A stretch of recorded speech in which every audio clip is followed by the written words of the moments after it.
नमस्कार। मैं रेवत सिंह राजपुरोहित आपका हार्दिक स्वागत करता हूं। मित्रों, राष्ट्रीय स्वयंसेवक संघ यानी आरएसएस अपने 100 वर्ष पूरे करने जा रहा है और इस एक सदी की यात्रा में संघ ने व्यक्ति निर्माण का कार्य किया है। लेकिन अब शताब्दी वर्ष में संघ का लक्ष्य केवल संगठन को बढ़ाना नहीं बल्कि पूरे समाज को बदलना है।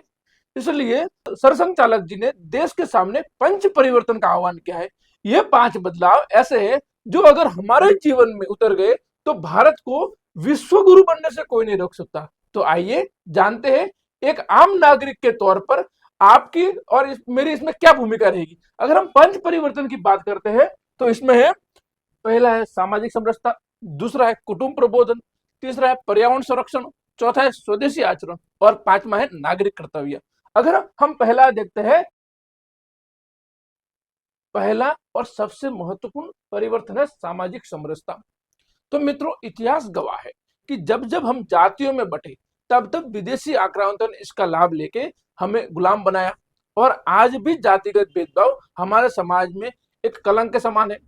संघ का स्पष्ट मानना है कि सारे हिंदू समान है, अर्थात हिंदव सोदरे सर्वे न हिंदू पतित बहुते मम दीक्षा हिंदू रक्षा मम मंत्र समानता, यानी सभी हिंदू सगे भाई है, कोई भी हिंदू पतित नहीं है और सभी हिंदू में कुछ उच्च नीच का कोई भेदभाव नहीं, सब समान है।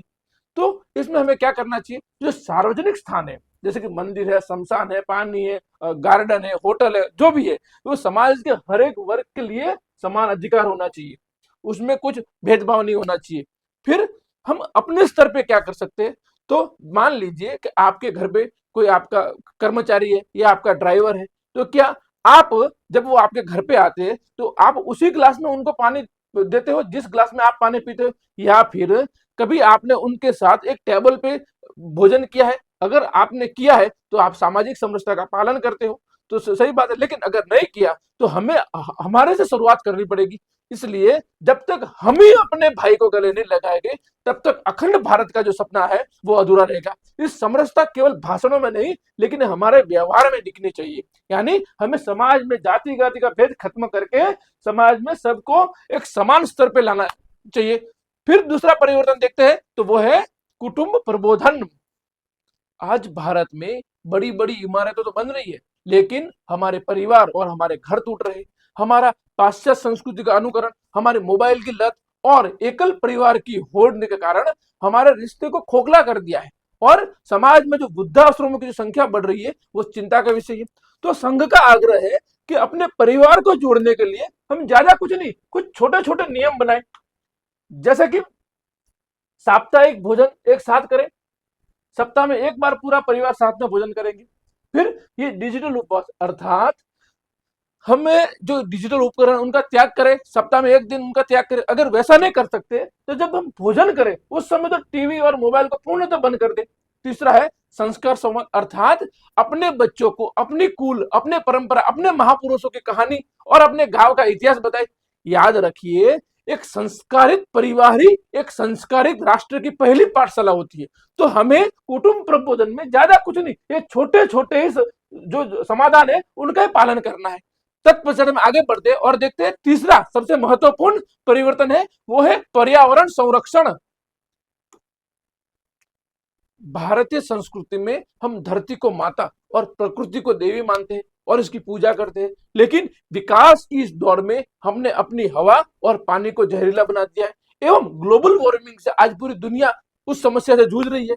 तो हम क्या कर सकते हैं, तो संघ ने पर्यावरण संरक्षण में 3 प का उल्लेख किया। 3 प यानी कि पहला है पानी, दूसरा है प्लास्टिक और तीसरा है पेड़। तो हम क्या करें कि हम पानी की एक एक बूंद को बचाएंगे, दूसरा प्लास्टिक यानी सिंगल यूज प्लास्टिक का हमें उपयोग नहीं करना चाहिए, और तीसरा है वृक्षारोपण, यानी हर कोई खुशी का जो माहौल है तो वहां हम कुछ पेड़ लगाए। तो हम अपने स्तर पे क्या कर सकते हैं, तो अपने स्तर पे जैसे कि आपके घर पे कोई मेहमान आता है तो उसको पानी, जो पानी का बचाव हमें करना चाहिए, तो उसको पूरी गिलास पानी की आधी गिलास दीजिए, यानी वो आधी गिलास ही पिएगा, आधी गिलास हम बाहर फेंकने वाले थे तो उसको आधी गिलास ही पानी दो। दूसरा है प्लास्टिक, सिंगल यूज प्लास्टिक का हमें यूज नहीं करना चाहिए, अर्थात जब आप बाजार में जाते हो तो घर से थैला लेके जाओ, या फिर कोई ब्याह शादी है तो वहां जो पानी की जो सिंगल यूज बोतल होती है उनका यूज मत करो, उनको बोलो उसके लिए स्टील का ग्लास का यूज करवाओ, या फिर आपके घर में कोई शादी है या फिर आपका जन्मदिन है तो आप कुछ पेड़ या वृक्षारोपण कीजिए। इस तरह हम अपने स्तर पे पर्यावरण संरक्षण में योगदान दे सकते हैं। आगे बढ़ते हैं और देखते हैं चौथा, वो है स्व का आचरण यानी स्वदेशी आचरण।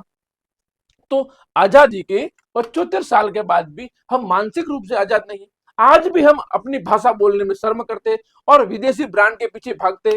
यानी स्व का अर्थ है अपनी मिट्टी, अपनी परंपरा, अपनी प्रतिभा पे गर्व करना। और इन मानसिक गुलामी की आजादी पाने के लिए हमें अपने जीवन में 5 भ को अपनाना होगा। 5 भ में प्रथम है भाषा। भाषा मीन्स अपनी मातृभाषा को हमें स्वीकार करना चाहिए। अपने घर में हम अपने बच्चों के साथ अपनी मातृभाषा में बातचीत करेंगे। फिर अगर हम जो चेक में जो बैंक का चेक है उसमें हस्ताक्षर तो अंग्रेजी के बजाय अपनी मातृभाषा में करें। दूसरा है भूषा। ये हम अंग्रेजों की तरह कोट सूट टाई बूट वो मत पहनो ना। आज अपने देश की अपनी भूषा पहने, मीन्स कुर्ता है, धोती है या फिर जो साड़ी है, मीन्स जो भी आपके मौसम के अनुसार जो कपड़े हैं उनका आप पहनावा लीजिए। तीसरा है भोजन। भोजन मीन्स आप पिज्जा, बर्गर, सैंडविच उसके पीछे क्यों भागते हो?